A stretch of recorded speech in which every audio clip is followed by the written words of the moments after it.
Bonjour.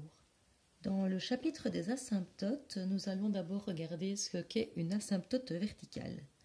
Alors, graphiquement, une asymptote verticale se détermine lorsqu'il y a un trou dans le domaine, donc c'est-à-dire lorsqu'il y a un endroit où il n'y a pas d'image. Et à cet endroit-là, pour avoir une asymptote verticale, il faut que la fonction aille vers plus ou moins l'infini.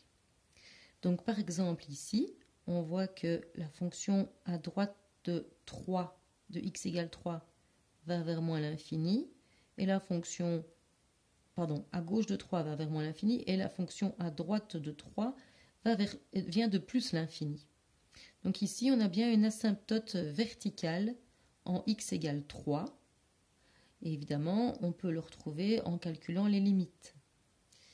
Ici, on a aussi un trou dans le domaine, seulement du côté gauche, on voit que la fonction arrive, elle ne va pas vers plus l'infini, elle ne va pas vers moins l'infini, elle arrive en 2,5, exclu, mais on ne peut pas considérer qu'ici c'est une asymptote verticale. Par contre, ici du côté droit, en moins 2, mais du côté droit, elle va bien en moins l'infini. Donc on appelle ça une asymptote verticale du côté droit.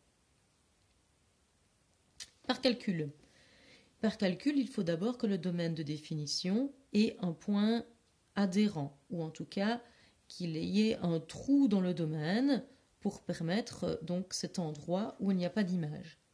Donc par exemple, si dans le domaine f, k est un point adhérent, donc c'est-à-dire un point qui est juste au bord du domaine.